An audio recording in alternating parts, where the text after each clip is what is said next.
Hello again, real estate investors. Ray Burkhalter here with REI Funding Partners. We're your private lending connection for projects in the state of Alabama. And we're here to bring another tip. We do these each and every week, so we're glad to see you again. Welcome back. Today's topic is, does credit score matter for investor loans?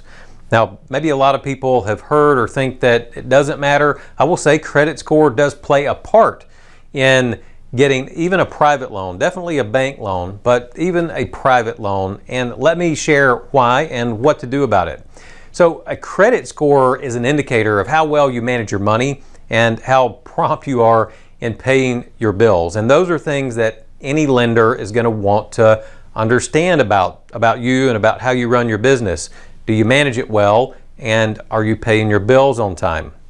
If not, that's going to be a problem when you're getting a loan from a lender, because they're going to expect that you manage the money well and pay your payments to them on time. That's definitely the way we look at it. And so your score itself, from a private lending standpoint, now from a bank, the score kind of maybe does tell the whole story, but when you're dealing with us as private lenders, we look at the score, and if it's a healthy score, that kind of tells the story that you're managing things well, everything's going good financially. If you have a bad score, it doesn't automatically rule you out. It just means there's something going on in your story that we need to understand.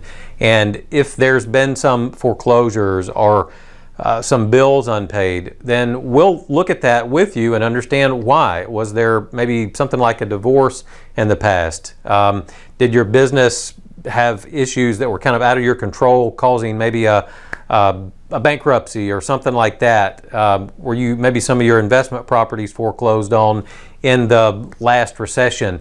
There are a number of things that happen that are understandable, that still where it makes good sense to lend to you. It doesn't mean you've been a bad money manager. It means things in life can happen. So we look at all of that, and if your score is low, but there are good reasons behind it, then there's definitely the opportunity to still move forward there with funding your project. But you should understand too that if your score is low, it's important to take time to understand why. What are the factors on there that are bringing it down, and what are the steps that you'd need to take over time to get your score back up to a good, healthy number, at least in the 700 range. Because at some point you're probably going to want to get some kind of line of credit or maybe some long-term financing if you're doing rental property loans. So having a score in the 700s will really help you out when you're needing to get some of those kinds of financing.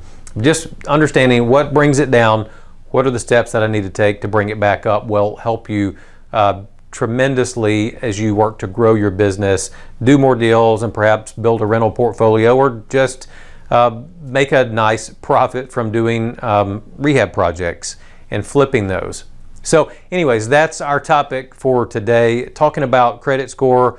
Hope that gives you some insight into how we look at it as a private lender, and maybe how that's a little bit different than the bank looking strictly at a score and going forward with that. And then what you can do about it if you're not happy with your score. So that's it for today's topic. I've enjoyed bringing it to you. Hope you've gotten some benefit from it, and we will look forward to seeing you next week with our new topic. Until then, take care and God bless.